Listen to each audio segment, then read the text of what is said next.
As the holiday season approaches, Jam and I are very excited to announce that we're rolling out another round of merch for the show. We had a great response last time. There were several people who mentioned that they missed out, and we thought it would be perfect in case you know someone who would like this gift for the holiday season. Our classic logo stuff will be back, plus we have some new designs that were commissioned from friends and artists. There's even a special chemistry Christmas tree shirt that I'm really excited about. Part of the reason we're doing this is also to fundraise. So Melissa and I love making this show. We want to do it for a lot longer. But currently we still have some annual fees that haven't been fully covered. Our goal with this merch campaign is that we'll be able to cover the costs of making the show for a whole another year. To check out our store, go to bonfire.com/store/chem4yourlife. That's Chem, F-O-R, your life. Or you can check out the link in our show notes, on our website, or in our social media bio.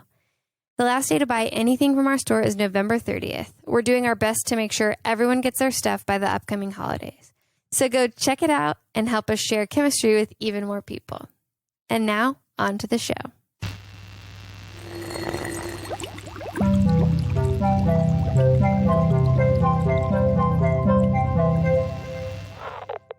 Hey, I'm Melissa. I'm Jam. And I'm a chemist. And I'm not. And welcome to Chemistry for Your Life. The podcast helps you understand the chemistry of your everyday life. Bonus edition. Why does that always make me laugh? I don't know. Because it's dumb. That's why. Maybe so. You feel sorry for me. Well, you're like, I'll just laugh because he just keeps doing the same dumb stuff over and over. And someone's No, gotta I laugh. really think it's funny. So I guess maybe that's probably good why we're friends and co-hosts is There we because go. I really think all your dumb stuff is funny and I'm always surprised or tickled. Okay, good. Well, before we talk about anything else, I want to say one thing. Okay. Nicole P. was the person who messaged us and asked about acetone, and she followed up and reminded me that she was the one who did that. And she had another suggestion for making chemistry tutorial videos on YouTube, which would be really fun. And I would love to do that. So she's the one, because in the episode, the nail polish one, you talked about how the real reason that question came up was someone asked about remover, acetone that removes, and we could not find who it was in our DMs. No. And it was Nicole P. It was Nicole P. So way to go, Nicole P. I'm so sorry that I didn't write it down. I really need to be better about when I read an idea, writing it down with the name immediately.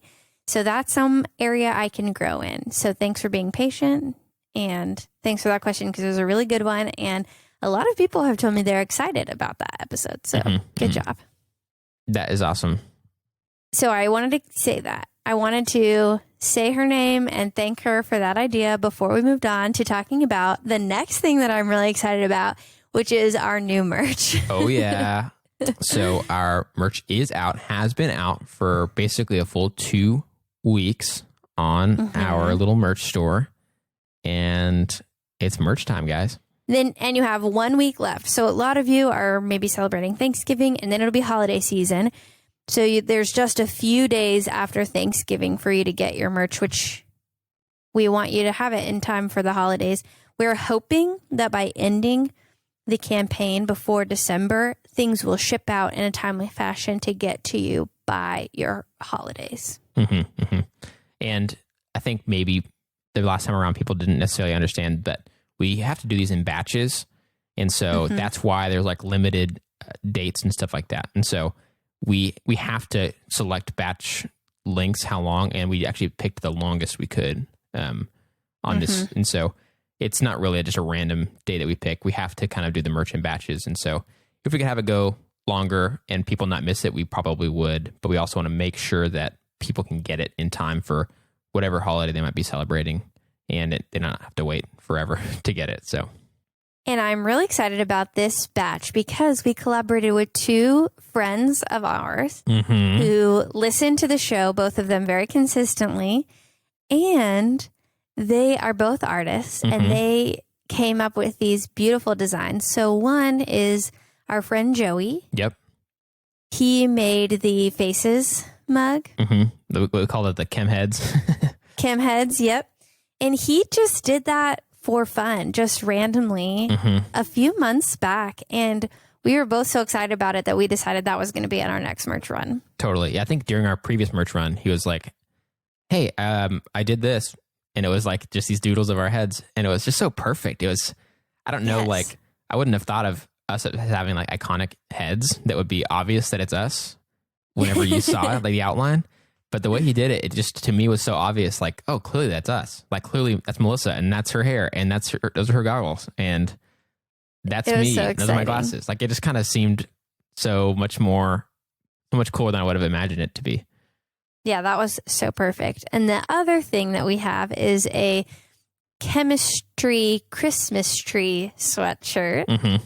And this was my hope and dream that I could have this sweatshirt come to be in real life. And you've heard us talk about Thimble and Brush Co. before. The shop owner, Nikki Newell, is an artist, and she designed that sweatshirt, and it is everything I hoped it would be. And I can't wait for mine to come, and I'm going to wear it every day in December. Yeah, it's cool. We've known these friends of ours, Nikki and Joey, for a while, and Nikki and I went to school together and met as freshmen. We lived in the same dorm, and then we're still wow. Yeah, isn't that crazy?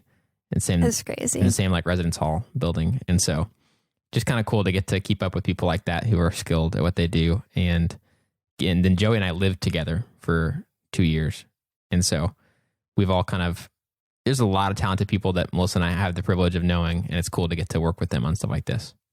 It really is so cool, and so cool for her to take me briefly explaining something that I had in my mind and making it a reality, and it be so perfect beyond what I could have imagined. And I've worked with Nikki multiple times before. I've commissioned pieces of artwork from her for my family, and she's really a skilled artist. So go check out her shop. She also does custom work, and so she's really great. And a portion of the proceeds from our sales will be going to support her. So we just wanted to take an opportunity to talk about how excited we were about that and how thankful we are to get to collaborate with these artists and to explain some of the history from those new pieces of merch and where they came from. So we wanted to start the show off with that. And now let's get to some questions. Let's do it. Okay, so question number 1. Are you ready? I'm ready. For $1 million. Just kidding. I am ready for $1 million. If someone wants to give me that, that would be great. This question is from our frequent questioner, Stephen H., and he asks, can equilibrium occur in any state of matter? I can understand it in liquids and gases, but the fact that solids, which I assume enamel is, I guess this is back from our teeth one? Toothpaste, yeah. Yeah. Can have... So, which I assume enamel is, can have constantly changing molecules is blowing my mind a bit. So I think this is a good question because equilibrium is part of a reaction. So a reaction needs to be taking place. And I think that's what's happening here is it's going from the solid to a different state and then coming back. So that is possible. I think if you just have, this is me talking off the top of my head, I don't do a ton of work in general chemistry anymore. So I probably could check back on my general chemistry textbooks to confirm, but if you have a pure substance, I don't think it would be in equilibrium because it's not reacting with anything. So a pure solid shouldn't be in equilibrium. But molecules are always moving, even solids. They have a restricted range of motion if they're in the solid crystalline state, but they can still move, wiggle, vibrate, maybe rotate a little bit. So that is something to be thinking about. Molecules can still be moving even in the solid state. It maybe is just imperceptible to us. Got it. Okay, cool. That is interesting. Okay, so next question is from Jan H. If there's a future to recycling plastics effectively, why isn't it used more or on a larger scale? Okay, this is a great question, Jan H. Thank you.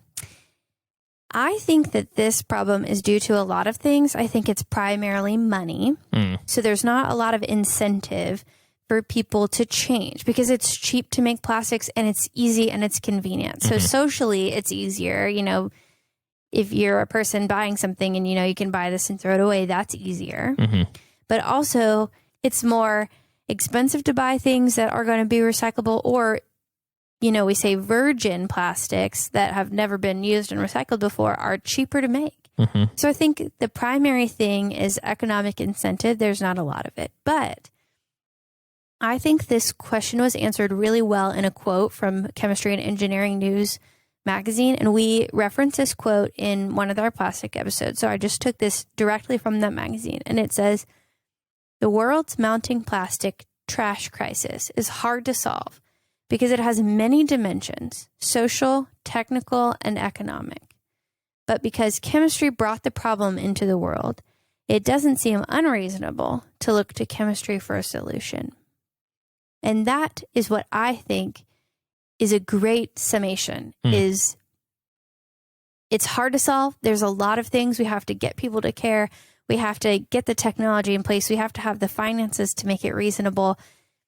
But we do have the capability of solving that problem through chemistry and other means. So I think that's kind of an answer to that question. It's a really good one. Yeah, really. And it's one of those, I think, that a lot of us, like, I've slowly, through the episodes, we talked through plastic stuff and then through some of my own, just trying to figure out ways to make good choices. It's an easily understandable, frustrating thing to realize that there might be some new ideas and techniques, but until it's really economically viable and makes sense for companies to do that instead of making new plastics, there's just not a lot of reason for them to want to do that. Right. It's just kind of disheartening as a regular local consumer to realize that. So I definitely sympathize with you, Jan. It's like, dang it, dude. It's kind of dumb. Yeah. It is. It does feel kind of dumb, but it's just hard. Even since we've done those, I've been a lot more aware of the plastic I'm using, and it does feel almost impossible. It's just everywhere, Yeah. Even fleece is made out of plastic and can create microplastic that can end up in the stomachs of sea animals and stuff. So it really is quite a overwhelming problem. Yeah. This next question is actually a mini lesson that we received from Dr. Moon about why leaves fall off of the tree.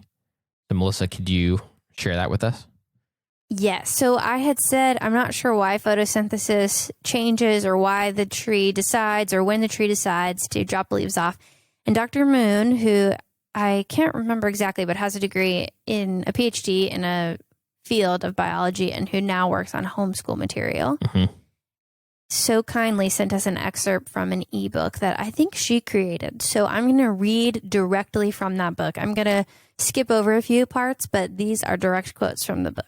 If you want to read more, we'll have a link to her stuff in our show notes. And so you can reach out to her.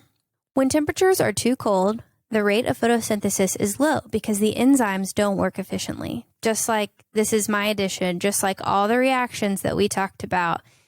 If the temperature is higher, it has more energy, it's going to be more effective. If the temperature is lower, it's going to be less effective. But actually, in this case, now I'm jumping back into her book, when temperatures are too high, the protein enzymes that catalyze the reactions which occur in photosynthesis are damaged. Things change as autumn approaches. When the days shorten, plants have access to fewer hours of sunlight. Temperatures begin to drop. As these changes occur, rates of photosynthesis slows down. Since photosynthesis can't occur at the low temperatures and light levels present during winter, plants take steps to avoid spending resources such as water and nutrients and energy to keep the leaves alive. Because the chief purpose of the leaves is to create food, and these conditions that exist during the winter aren't conducive for photosynthesis to occur, it doesn't make sense for the plant to expend energy to keep leaves alive during the winter. During autumn, many plants and trees conserve energy by letting their leaves die. So that explains why and when the leaves decide. Basically, they don't have the resources to keep undergoing photosynthesis. Those rates slow down, and then it basically costs more energy than it's worth to keep the leaves alive, so they just let the leaves die. Interesting. Okay. Wow. That's cool. I definitely talked about this a little bit in the episode, but I always thought it was, when it happens to the plants, it's kind of interesting to think about it being a pretty conscious, like energy saving choice that they do on purpose. That's not accidental, I guess, if that makes sense. Right, definitely. And thanks, Dr. Marin, for sending that in, because that is one of those examples of I'm a chemistry person, not a biology person. So that, I guess, is a probably pretty simple biology concept, but I just don't have it off the tip of my brain and I don't want to misspeak. So having something from a biologist that we can trust and that's trustworthy is really nice. So whenever I say those things like, if you're an expert in this, reach out. I really want you to do that. Yeah, that was awesome. Very, very cool. Okay, so this next question is from Ebony C, and I'm going to ask you this question, Jam. Okay. She says, I wanted to say I love the intro sound effects and not sure if it's intentionally supposed to sound like it could be chemistry equipment noises or it could be someone making coffee. Jam? It's meant to be, chemistry noises. The coffee part is just incidental, and I obviously love coffee, but the sound effects, I got them from a library, and there's not just chemistry sound effects in a library like that. And so I had to get really creative with searching for things that might already be in a sound effects library that are normal things. When you combine them, then if you combine enough of them and you know that this thing is about chemistry, will sound chemistry-y. And I also kind of chose the tone of the synth at the beginning to sound a little bit like glass or round a little bit. The whom, whom, whom, whom. I just felt like that sounded a little bit chemistry-y combined with like rolling glass. I think that is just a side effect of a bottle rolling across the table. And then the bubbling is just bubbling of some liquid. And then I can't remember what other sound effects I added in there. I should know that off the top of my head, but like I added like a staticky sound because it's like an audio, format, and thought that could sound a little bit like some instrument that's trying to measure something. So, well, what's amazing to me is you did those sounds without spending a lot of time in a chemistry lab, and that noise, that buzzing sort of sound, is exactly what our oven sounded like that we used to bake glassware to make sure it was completely dry. Oh. And the rolling bottle noise sounds exactly like a stir bar. We have these magnetic stir bars that we put on glass, and they roll around on the glass and make that same noise as that. And there's one, I think maybe a lighting match that sounds almost exactly like if you have to do a Bunsen burner, which I don't do that a ton in my research lab, but we did in our teaching labs a lot. It was incredible to me the first time I heard that. And I think that really shows that Jam is so incredibly talented. I really almost cried because it was so accurate and beautiful and sounded so much like chemistry. We definitely lucked out because I will say that a lot of sound effects libraries are just so limited in trying to pick this exact thing. If you're talking like something more, a higher scale production, you honestly would just make those sound effects yourself. You would pick the items you want to hear and you'd go record them. And we made this before we ever even launched our first episode. So we were like, just making it for as cheap as possible. And so getting pre-made sound effects is the best way to do that. And I think the last thing, the little like sound at the very end of it, I can't remember exactly what that was, but it is also like a transmission-y kind of sound, like the turning off of like a radio, something like that. And just things like that I thought maybe this will be chemistry, but I was there's a lot of luck. It wasn't all talent. It was a lot of luck because Melissa had specific things, and then she was like, oh, that sounds like this, that sounds like that. Of course, I would have no idea that could be the case. So we definitely lucked out on that. Way to go, Jim. He's really talented. He's being humble. I was so impressed. And I think I gave some feedback like, oh, could you make it sound a little bit like this? I don't know exactly what I want, but something. And he just did it. It was amazing. Anyway, so also that's on you, Jim. Good job. I want to throw in one bit of trivia too that I think is kind of fun that, take it or leave it. But the chords that the synth, the little arpeggio is of our intro song is the exact same chords of the very simple piano intro to Podcast for Your Life. Oh, that's fun. The now on indefinite hiatus podcast, my original podcast with my buddy Jason. he made that. He picked those chords and just did a little piano bum bum bum. And so I just took the same chords because I thought it'd be funny and kind of cool for any podcast that I get to do some of the intro stuff for or whatever, to have like a thread that at least connects it loosely. Yeah. And so it's cool. The same chords as the Podcast for Your Life intro, but obviously it sounds super different because we added tons of effects and made it synthy arpeggio and stuff. But well, I love it, and every time it comes on, I'm really excited. So good job. The next one I'm also going to ask you. So on Halloween, my significant other and I, we made pumpkins. We painted pumpkins. That was our Halloween activity, and we posted a picture of it because Jim and I had talked about our Halloween stuff on the Instagram.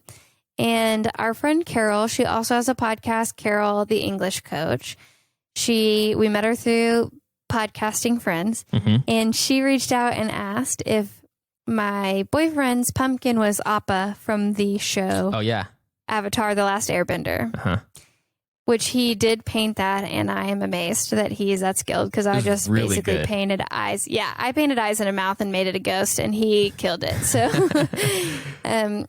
then she asked if it was that, and that's what it was. And that show is a kids show that's actually really kind of cool and fun to watch, and so we're watching it right now. But the premise is there are people who are called benders who can bend water or air or land or fire. And she messaged us and asked what kind of benders we would be. So bending just means you can control it. Yeah, pretty much. Super good question. And I think what's funny is that Melissa and I are both relatively late to Avatar: The Last Airbender. I watched it only about a year and a half ago for the first time. And I'm watching it now for the first time. And I was right I think both of us were probably right in one of the prime age groups to have liked it when it was on air. Because a lot of people my age and a little bit older have always loved it. And I'd missed it. We didn't always have TV growing up. And so Melissa and I are pretty late to it. So you guys might have found it funny to have Melissa explain it because to us, it's newish, but we know it's not new. And there's probably a lot of you guys who have loved that show forever. And it's on Netflix in the United States. It's on Netflix. I know sometimes they have different Netflix options in Europe. Like you can't watch The Great British Bake Off if you're in Europe on Netflix, but you can here. Yeah. So I've thought a lot about this question, Carol. Thank you for asking it. What kind of bender am I? When my roommates and I were watching this back about a year and a half ago, I thought about this a lot, and there's only one answer for me. Only one answer that works. Is that I have to be an airbender. Okay, but why do you have to be an airbender? Because one of the biggest struggles that there's only one airbender that we really spend a lot of time with in the show, which is why it's called The Last Airbender, is Aang.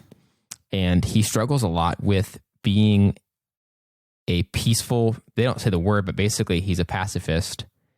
And yet the conflict that's going on is so big, it requires his intervention. But he really doesn't want to kill or hurt anybody if he can help it. And it's a constant struggle for him. And so a lot of the characteristics and moral kind of backbone and concerns that he has are exactly ones that I have also. If I was to have to imagine myself as a bender, I would have the same worry. I'm a pacifist, which might be good for you guys to know or whatever. Don't hold it against me. So that's the only one I could really pick, but it's also so cool. Airbending is so cool. Yeah, and so, it is so cool. I'm glad to have a really good reason to have to pick that one because I think it's way cool. My significant other, Mason, he said he would be an airbender, but always wish he was a firebender. He just knows. And my answer was that I would be a waterbender. But I think that, especially as a chemist, I just know so much about water and the way the molecules work. The other day on Reddit, I saw a question that asked, how would you modify any type of bending from Avatar? And that's a great question because waterbenders can freeze water and they can move water, but they can't boil water and create steam. I've never seen that in the show, but they should be able to do that because that is all changing the intermolecular forces between them. So you can freeze it and move it, then you should also be able to boil it. So I'm going to say I would be a water bender who also could instantly boil the water as well as all the other stuff they can do. Yeah. Dude, great choice. Great choice. I think M. Good question, Carol. I think M also picked waterbender, so you guys would be in the same tribe. Oh, of course we would. That does not surprise me at all. Carol said she thinks she would be an airbender. Nice. So that was a really fun question. Thanks, Carol. Nobody wants to be a firebender except Mason, I guess, because maybe they're mean in the show, but yeah, that's pretty powerful too. It's cool. So. I mean, I think it's interesting because it's inherently destructive. It's hard to do something with fire and not hurt something. You could obviously waterbend and airbend and earthbend and not hurt anyone. But if you're moving fire around, it's hard for that to not harm someone or something, you know?